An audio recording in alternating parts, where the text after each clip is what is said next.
వేసవి కాలంలో ప్రజలకు సేవ చేయాలనే దృక్పథంతో అంబలి కేంద్రాన్ని ప్రారంభించామని, ప్రజలు సద్వినియోగం చేసుకోవాలని పోతారం గ్రామ సర్పంచ్ సల్కం రేణుకా మల్లేశం యాదవ్ అన్నారు. కరోనా సమయంలో కూడా గ్రామ ప్రజల కోసం అనేక సేవా కార్యక్రమాలు నిర్వహించామని గుర్తు చేశారు.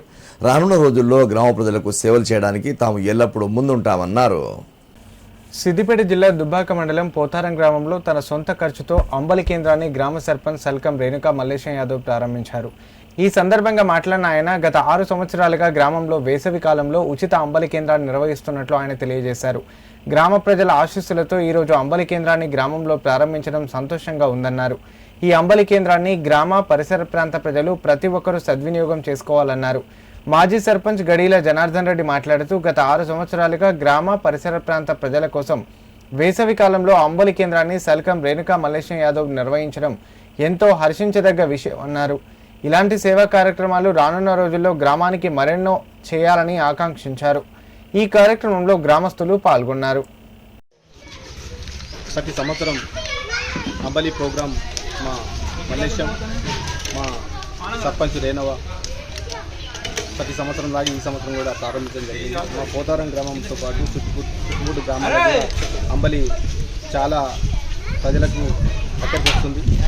మరి ఈ వేసవి కాలంలో ప్రజల ఆరోగ్యం మంచిగా ఉండాలనే ఉద్దేశంతో మా మల్లేశం అంబలి కేంద్రాన్ని ప్రారంభించడం జరిగింది. అదేవిధంగా మా పోతారంతో పాటు చుట్టుముట్టు గ్రామాలు కూడా చాలామంది వచ్చి అంబలి తీసుకుపోతారు. అందరికీ ఆరోగ్యాలు మంచిగా ఉండాలనే ఉద్దేశంతో చేయడం జరిగింది.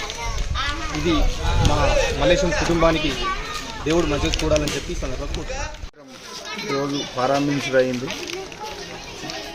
ఈ 6వ సంవత్సరం నడుస్తుంది.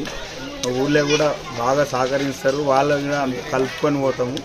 బాగా ఇట్లనే ఊరు కూడా బాగా అభివృద్ధి కావాలని అందరూ సహకారంతో ఇంకా ముందుకు పోవాలి. మన ఊరు అనేది మంచిగా కావాలని దాని గురించే చేయాలని ఉంది. ఇంకా ఏం పనులు ఉన్నా కానీ చేయాలని ఉన్నారు. ఇప్పటికీ కరోనా వచ్చినప్పటి నుంచి కూడా సేవలు చేస్తూనే ఉన్నా. ఇంకా రానున్న రోజులలో కూడా ఇంకా చేసేందుకు బాగానే చేయాలని కోరుతున్నది. మేము ఊరోళ్ళు కూడా అంతా ఇట్లా కలుపుకొని పోతాం. అందరు సహకరించారు, అందరు సహకరించి కూడా ఏకగ్రీయంగా ఎన్నుకున్నారు. చాలా సంతోషం.